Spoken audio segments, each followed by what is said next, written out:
Okay, so I think we looked at the VPN AWS VPN client, which I think we saw the architecture, typical architecture for a VPN client. So so generally the flow, this is what the flow is.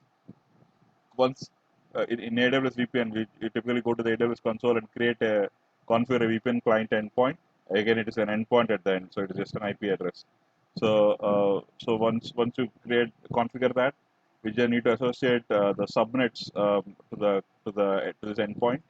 Like you need to tell which subnet should have access to what, so that we should associate the subnets to that endpoint that we created here, and then we should enable the end users the access to the resources by adding the authorization rules.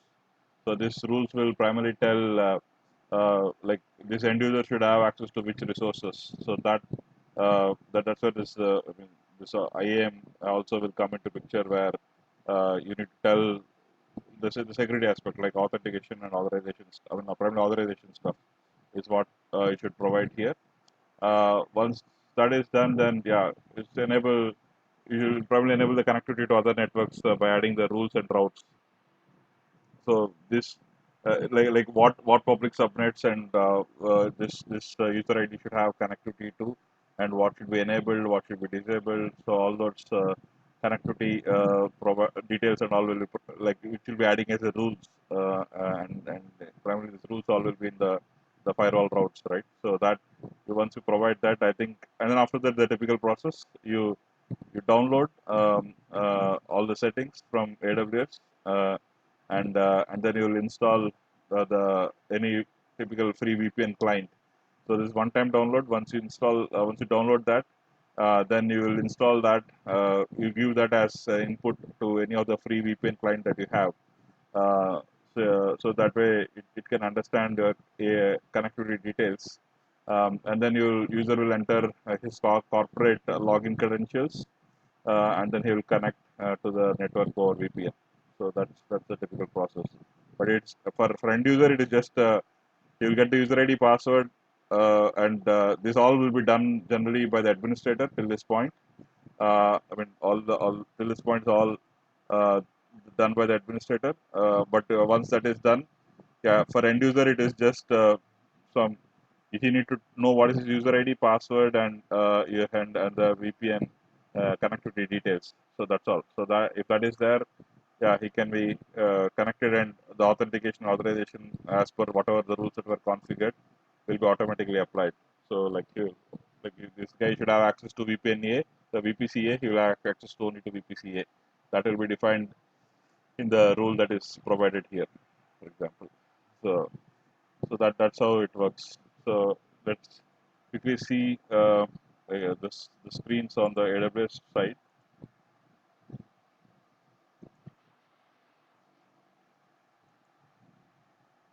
Again, here we should go to the client VPN endpoints, and then create a client VPN endpoint. Said like endpoint is nothing but an IP address.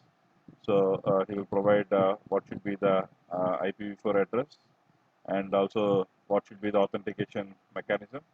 So you saw the authentication can be various options. So like mutual or user-based authentication, and what should be the connection logging details. Like, do you want to log the connection details? Yes. When you say yes, you need to tell again. All monitoring is happening to CloudWatch, so all the logs will be dumped to CloudWatch. So you want to log them. I think this is very common. You generally it's good to log them so that you can trace if someone says I couldn't connect. So a cloud engineer can debug from the logs. So that will provide details about the logging stuff. And then these are all optional parameters. So let's say if you have a DNS server range, the IP address, then you can provide that. Again, you can tell what is the protocol and other things. Then this is where you tell what is your VPCs and the port where it should have access to. So once that is done, that's all. So you'll be getting that endpoint. So yeah. So with that, I think so. Generally, he will create this endpoint, and he will also tell. Uh, I think once you provide the details from the on the customer site as well, so you will download this file from. I mean, once you have this entry, you can see in actions. You can export the details or download the details or modify the details. Then he will export this client certificate, and then he will provide those details to the end user so that he can log in. So that's about the client VPN side. So yeah, I think we saw the use case for that. Uh, I think this. I think the next topic. I think we were done with the VPN section. So any questions so far? This is complex on the networking side of it, but I think from exam point of view, this is expected to know the high level concepts and in what scenario we use this VPN client. And what options we have in AWS and also what are the common use cases for AWS to go to VPN. So these are very common exam point of view questions that can come. But yeah, I think this would real. I mean, it is. I mean, it is good. It is for you to do a hands-on. I think this would require your on-premise setup and other stuff. So it is not very commonly demoable stuff like other products. Yeah, this is quite a complex requirements of your on-premise setup and all those stuff. So it's not demoable stuff. But yeah, it is from exam point of view. You need to know the concepts. That is what is expected. Any questions on this VPN side before we move to the other section?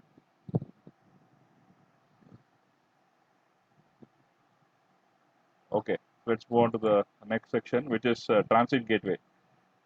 This is very new component which is introduced in the AWS networking landscape, where so far we saw that I mean, just I'm going back to the VPN VPC use cases where the VPC peering. I think I just told that I will connect this VPC peering again here. So yeah, so here we're talking about VPC peering again, where you're talking about two VPCs you want to connect each other. So that's where this VPC peering plays a major role.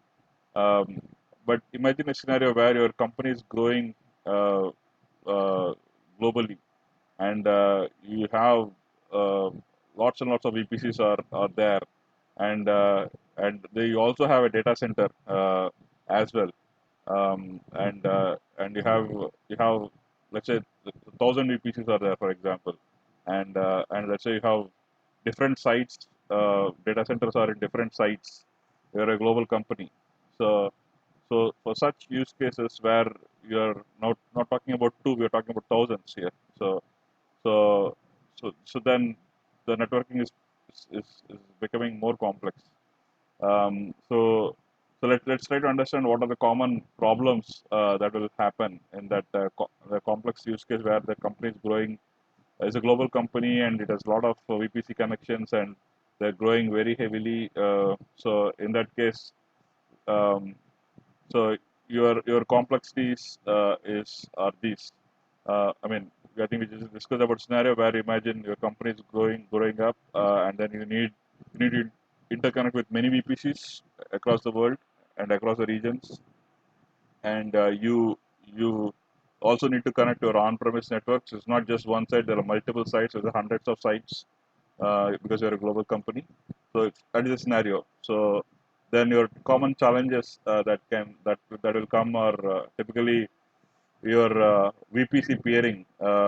You need to increase, or you should lot of VPCs need to talk to each other. So your VPC peering will shoot up. I mean, you need to connect multiple VPCs, right? So as you see in this diagram, this is one VPC, this is one VPC. So this is one VPC, this one. Imagine this kind of a structure where two VPCs are talking via VPC peering, two VPCs are talking via VPC pairing, two VPCs talking via VPC pairing, VPC pairing. So imagine the same thing 100 times. So you have so many VPC pairings that you create, and managing such VPC pairing between VPCs is not an easy task, right? I mean, it requires a lot of manual effort to manage this VPC pairing, multiple VPC pairings, um, and and also and we're talking about the scenario of on-premise networks are also there. So which means you need to have VPN connection as well,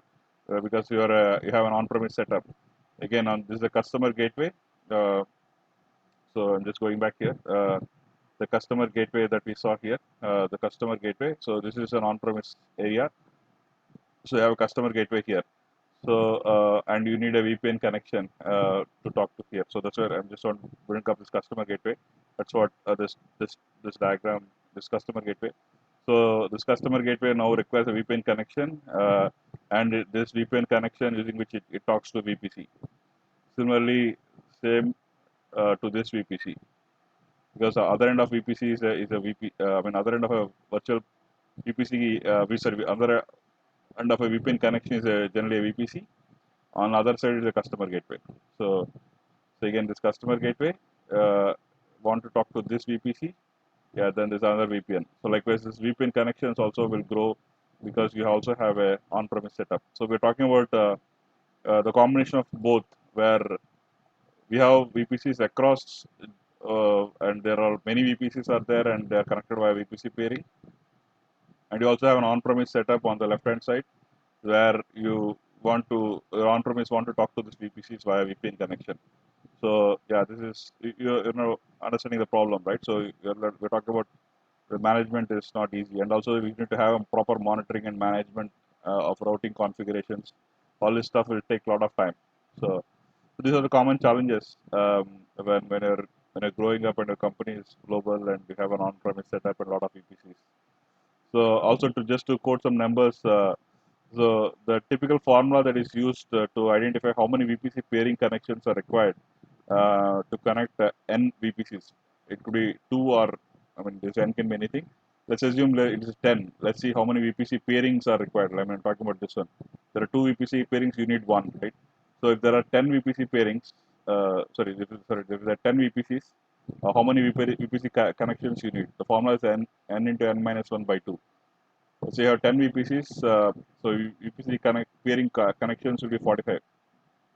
Similarly, if you're talking about 100 VPCs, you need 4,500 VPC pairing connections, right? So it's growing drastically when the VPC counts are increasing.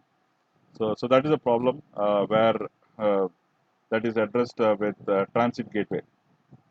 So how this transit gateway works is typically it works on the concept of a hub and spoke model, where your this transit gateway acts as a hub where all the VPCs are interconnected to this transit gateway.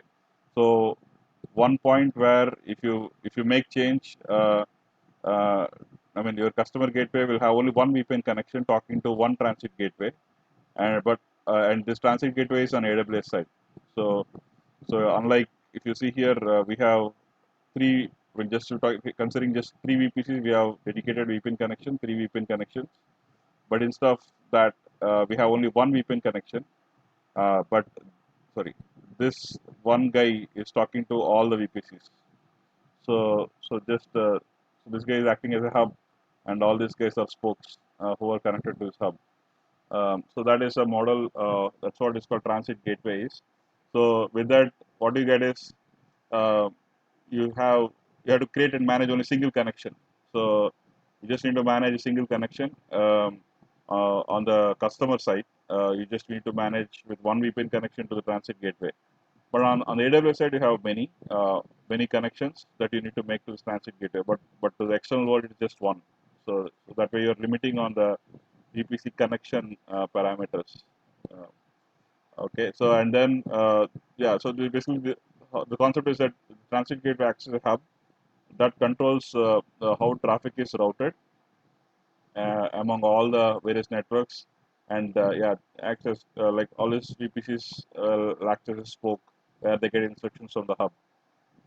Um, and also overall, this reduces the advantage that we get is that it reduces the operational cost, because you don't need to manage so many VPN connections, unlike the previous scenario. You need to maintain so many VPN connections or so many VPCs or pairings. You need to maintain all this stuff. So if you look at the primarily, we're eliminating two things here.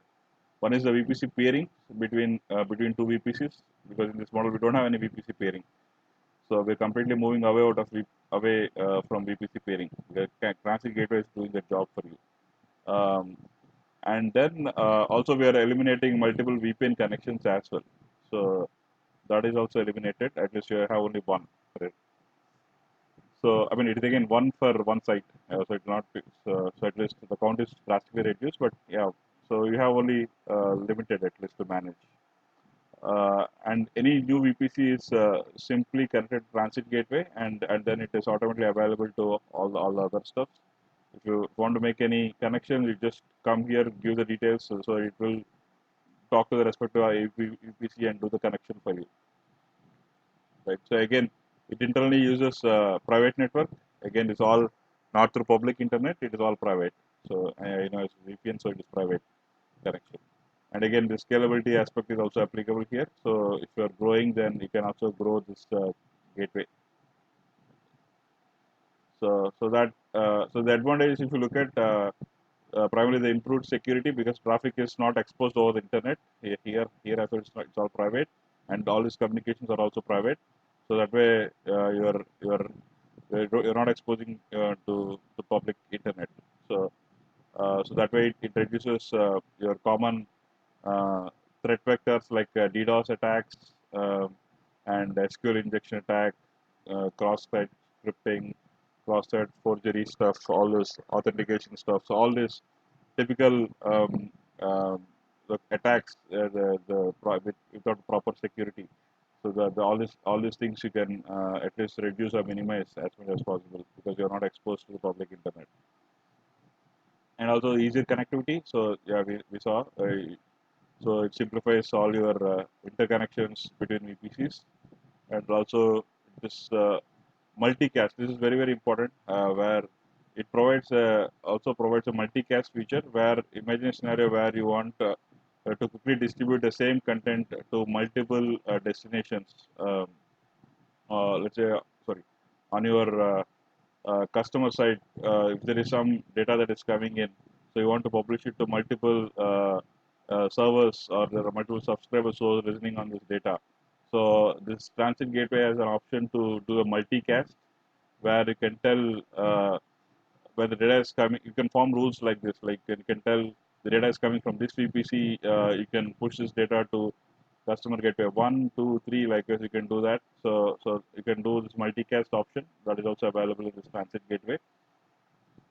Uh, and also this on-demand bandwidth. So you can expand your network uh, quickly by just getting more bandwidth. That way you can transfer more data. So that is also possible. This is just a configuration here. So what is the bandwidth that you need? So that way you get that required bandwidth on, and it is on demand. So whenever you want, you can get it increased or decreased. It's up to you. Then you also get the better visibility as well. So like you can easily monitor where the data is going and what data are. It will help you all the typical monitoring with CloudWatch, so that you get everything. So you can completely monitor all your VPCs, your edge connections, and with just centralized monitoring and control tools, which is like CloudWatch. So that's a transit gateway advantages, and very common use cases are primarily to like deliver our applications to employees around the world. So that is very common. If you're talking about a global company here, so then you want to deliver your applications across the employees around the world. So then we're talking about applications deployed in multiple VPCs, and you want to give access to all the employees across. So it is possible. So this is a very common use case. And other use cases are like building a global network. Your company is expanding, and you want to expand the network along with it. So then you need a global network there. That's where this transit gateway will help you. And also smooth the peak of impact of peak demands on your network. Sorry, by adding more VPCs. So and also again we talked about the multicast option. So if you have a requirement of multicast, uh, what I read from the documentation of AWS is like of all the cloud vendors, multicast option is available only with the transit gateway. So none of the products of other clouds does have this multicast feature yet. Um, but yeah, again, just to note that this is also a very newly introduced product. Again, we're talking about a global company, and yeah, they're expanding in such cases, but not very common use case. Yeah, but it's a very popular. When we're talking about a global company, then yeah, this is a very common problem there. So that's where this. So Shyam, couple of points on this. One is 60% of the world network is used by the payment is having by the Google because of the YouTube. They already invested heavily and so on. Right. So network dominance is with the Google, and to compete with them, this is the product they launched. So they came out with the hub concept for the networking, so that previously you could do only VPC pairing between hundreds of VPCs, but beyond that you have a real problem. So this addresses that. That's one side. Currently in PGE, the client place where I'm working, we are converting things from legacy account to the CCOE account. So what do they mean by that is all the networking things are all done by the networking team, and they created the transit things. So they put all the rules, they put the natting, they put all the layers of security and so on. And as a end groups, we just have to embrace it. We say when we create the VPC, we say based on this transit. We don't have to worry about the routing and those kind of things because the transit takes care of it and so on. So this is the new paradigm shift going forward for many of the companies on the networking perspective for AWS. Yeah. So, Sini, so you, as part of the, if I'm a customer, and if these are the advantages of AWS Transit Gateway, is it a separate product or it just So it is a natural progression, right? That is one of the beauty of all these cloud vendors. Each cloud vendor is pushing each other. Actually, Google pushed these guys on the networking side to say that you guys are there even 10 years before, but we have more dominance on the networking side. So how are you going to compete? So this is the solution they provided. So this is a new tool on the top of the things, and this changed the way the whole networking. Previously, VPC and VPC pairing is there for last 12 years. Now the world is going towards this transit way. This is a hub way. All the deficiency of the particular 10 years model is removed with this new way. Okay, thanks, Sini. Yeah. Yeah. Right. So I think let's quickly touch up on the screen side. Yeah. So if you look at this is a component on the side VPC transit gateways. So yeah, if you look at here, we have other options as well. So like transit gateway attachments, route table configuration, transit gateway multicaster, and network manager. So these are all some of the complex features where you can also use all these features primarily, but it all comes as part of the transit gateway creation step process. So typically, what you do is a transit gateway. Here you will tell what again give the details about your name tag and description and for what purpose you're using. Also the configure the transit gateway details. So what and all you want to enable, DNS support, VPN support, default route association, route table propagation. So yeah, these are all by default enabled, but yeah, if you want to enable this multicast, that is also possible. So this is what we discussed. Multicast feature is optional component.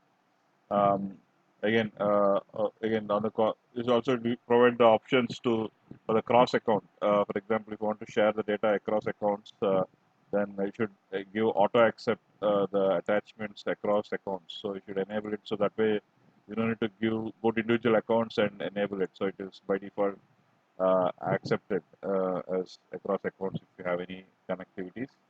So if you just create that, yeah, so then you will, and then if you have attachments, for example, you want to create a transit gateway attachment.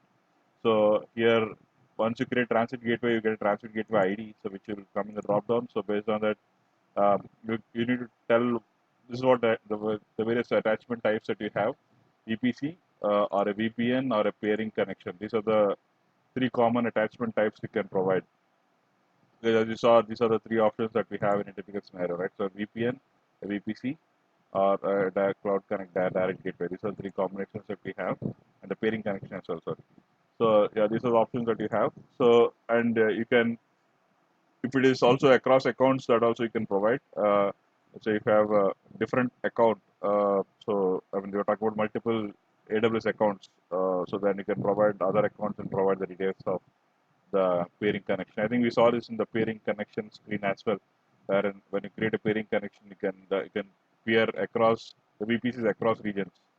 So yeah, that's the same thing here, where there will be a typically an acceptor and a provider, so both will be there. So that way, so you can connect the VPCs across accounts also. That is possible. Yeah, so that's about the pairing connection. If you're selecting VPC, again, yeah, you need to provide the VPC details with what is the VPC ID and other stuff. With VPN, you need to tell again what is the customer gateway details you need to provide, and also the typical the tunneling of encryption options that we saw when you're creating a VPN. So those things.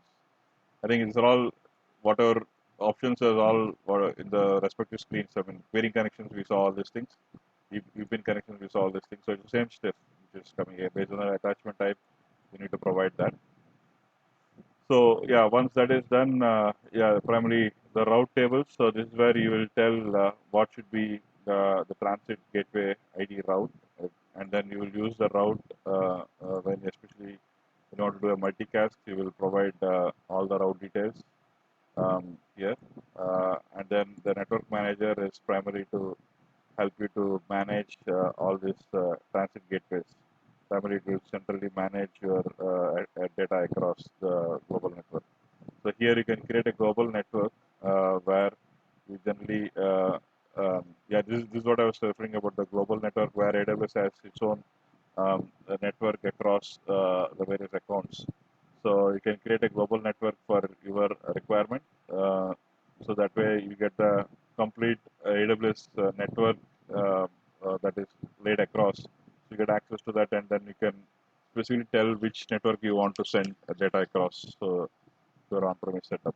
So yeah, I think these are all some advanced concepts where you need to know about what global network options that AWS has, and yeah, you can once you have the knowledge, you can create your own global network and use that for your networking across.